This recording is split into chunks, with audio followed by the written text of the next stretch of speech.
जय शनिदेव। शनिदेव भगवान की जय। शनिवार की व्रत कथा। इस दिन शनि ग्रह की तुष्टि के लिए शनि की पूजा होती है। काला तिल, काला वस्त्र, तेल उर्द शनि को बहुत अति प्रिय माने जाते हैं, इसलिए इसके द्वारा शनि की पूजा होती है।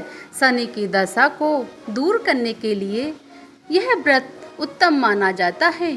शनि स्रोत का पाठ भी विशेष लाभदायक सिद्ध होता है। शनिवार की व्रत कथा।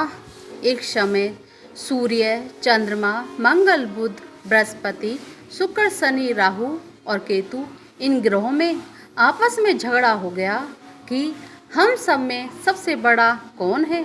सब अपने आप को बड़ा कहते थे। जब आपस में कोई निश्चय न हो सका तो सब के सब आपस में झगड़ने लगे।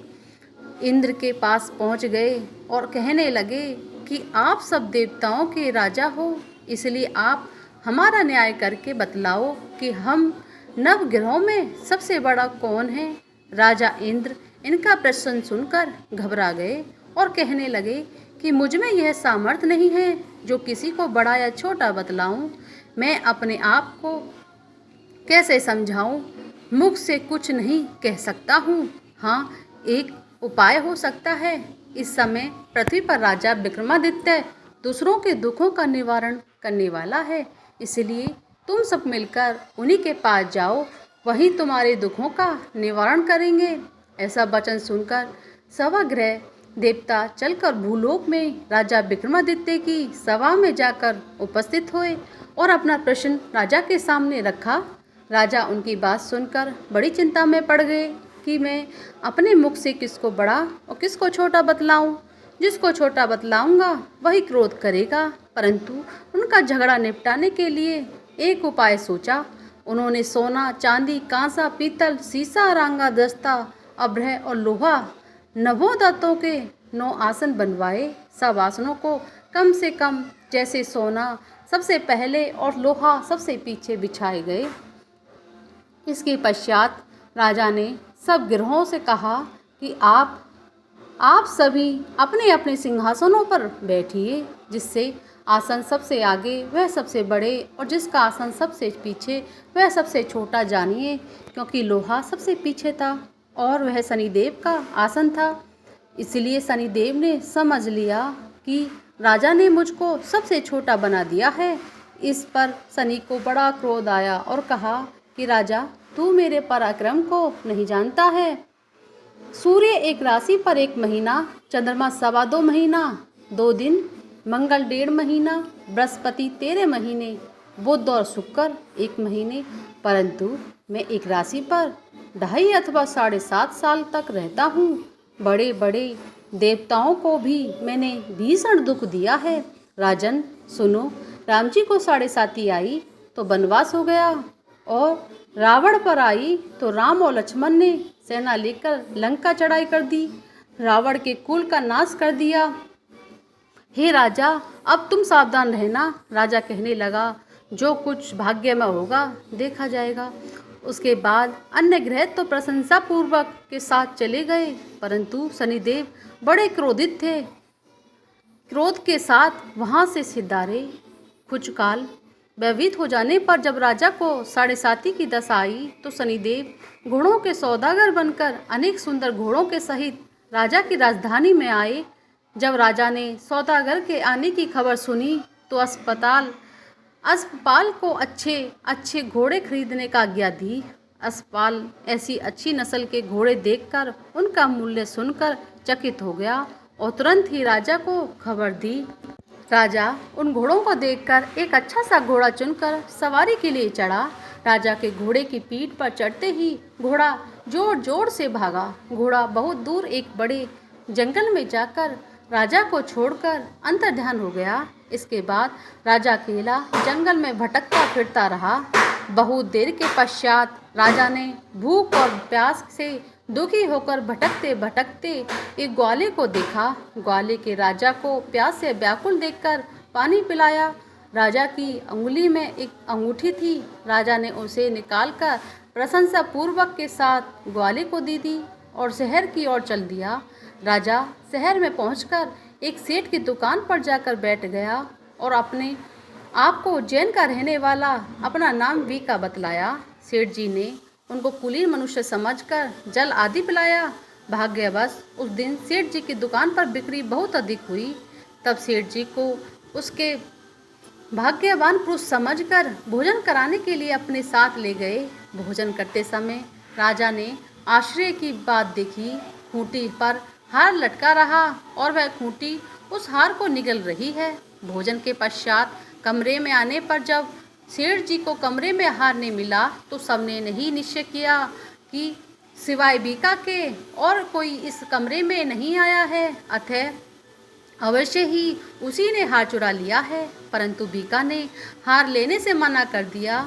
इस पर 5-7 आदमी इकट्ठे होकर उसको फौजदार के पास लाए। फौजदार ने उसको राजा के सामने उपस्थित कर दिया और कहा कि यह आदमी तो भला प्रतीत होता है, चोर मालूम नहीं होता, परंतु सेठ जी का कहना है इसके सिवा और कोई घर में आया ही नहीं है, अवश्य ही इसी ने चोरी की है। तब राजा ने आज्ञा दी कि इसके हाथ पैर कटवाकर चोर किया जाए। राजा की आज्ञा का तुरंत पालन किया गया और बीका के हाथ पैर काट दिए गए।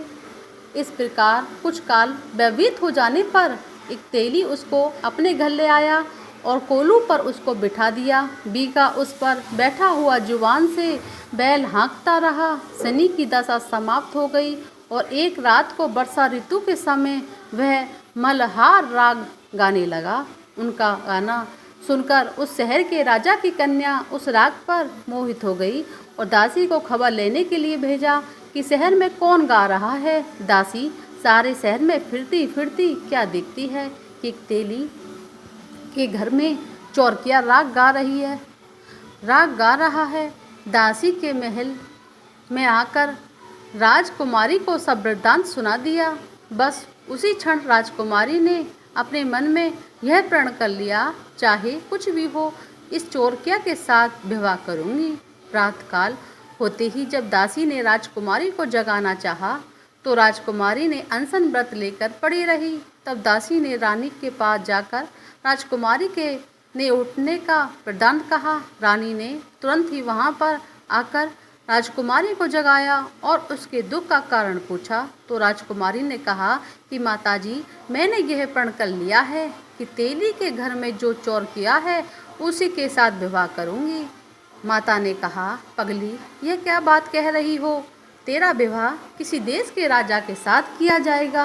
कन्या कहने लगी, माताजी, मैं अपना प्रण कभी नहीं तोड़ूंगी। माताजी ने चिंतित होकर यह बात राजा को बतलाई।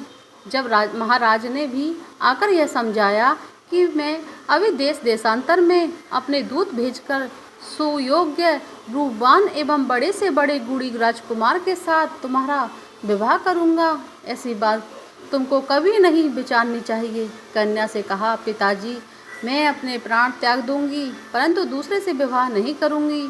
इतना सुनकर राजा ने क्रोध से कहा, यदि तेरे भाग्य में ऐसा ही लिखा है तो जैसी तेरी इच्छा हो वैसे ही कर। राजा ने तेली को बुलवा कर कहा कि तेरे घर में जो चोर किया है उसके साथ मैं अपनी कन्या का विवाह करना चाहता हूँ। तेली ने कहा, ये कैसे हो सकता है? कहाँ आप हमारे राजा हो, कहाँ मैं एक नीच तेली। परंतु राजा ने कहा कि भाग्य में जिस लिखे को कोई टाल नहीं सकता है, अपने घर जाकर विवाह की तैयारी करो। राजा ने उसी समय तोरण और बंधनवार लगवाकर अपनी राजकुमारी का विवाह चौरकिया बना विक्रमादित्य के साथ करा दिया। रात्रि को जब विक्रमादित्य और राजकुमारी महल में सोए तो आधी रात के समय शनिदेव ने विक्रमादित्य को सपने में कहा कि राजा, कहो, मुझको छोटा बतलाकर तुमने कितना दुख उठाया है। राजा ने क्षमा मांगी। हे शनिदेव ने प्रसन्न होकर विक्रमादित्य को हाथ पैर दिए। तब राजा ने कहा, हे महाराज, हे शनिदेव, मेरी प्रार्थना स्वीकार करें। जैसा दुख आपने मुझे सौंप दिया है ऐसा और किसी को न दें। शनिदेव ने कहा कि तुम्हारी यह प्रार्थना स्वीकार है।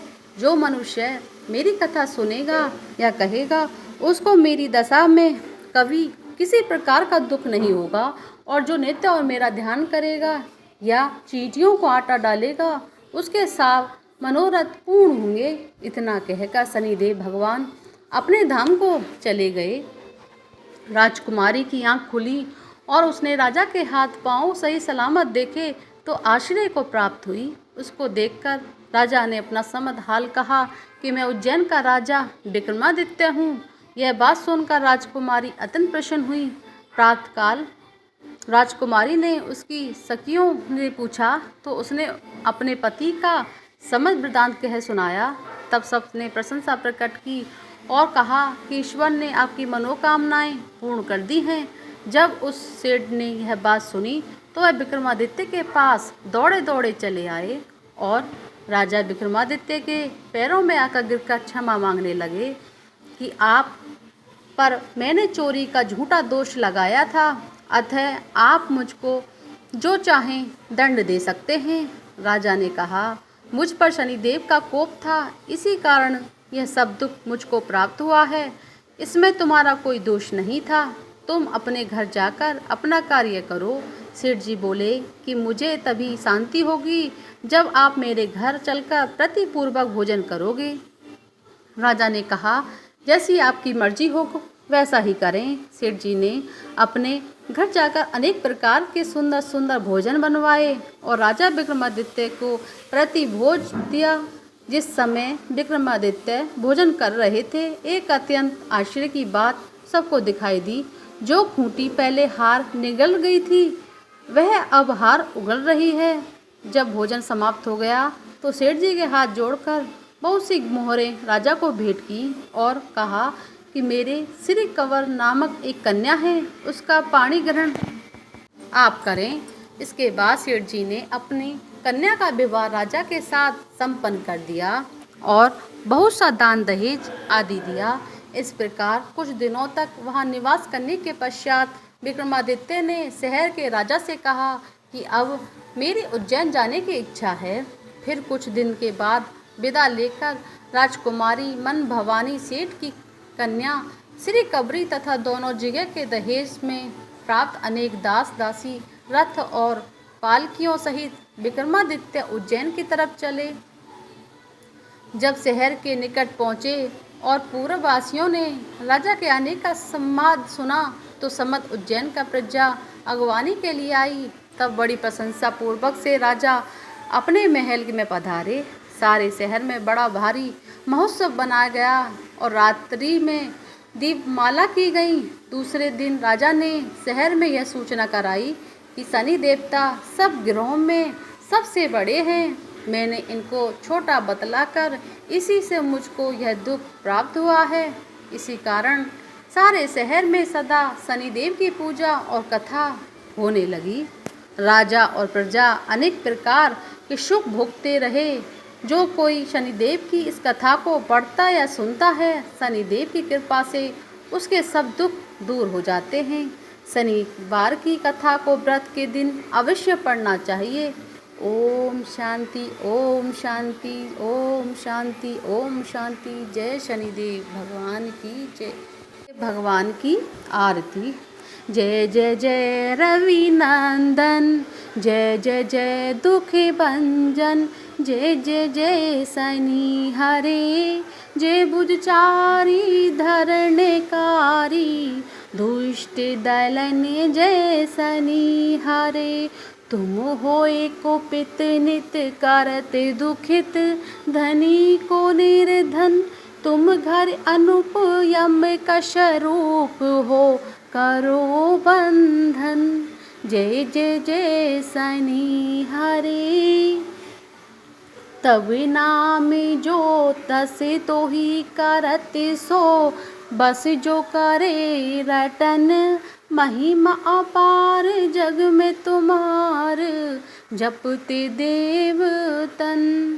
सब नैन कठिन नित भरे अगिन, भैसा वाहन, प्रभु तेज तुम्हारा अति करारा, जानत सब ये जन। प्रभु शनि दान से तुम महान हो, होते हो मगन, प्रभु उदित नारायण शीस नवायन धरे चरण। जय जय रवि नंदन जय दुख भंजन। जय जय जय शनि हरे जय भुजचारी धरणकारी। दुष्ट दलन जय शनि हरे। बोलिए शनिदेव भगवान की जय।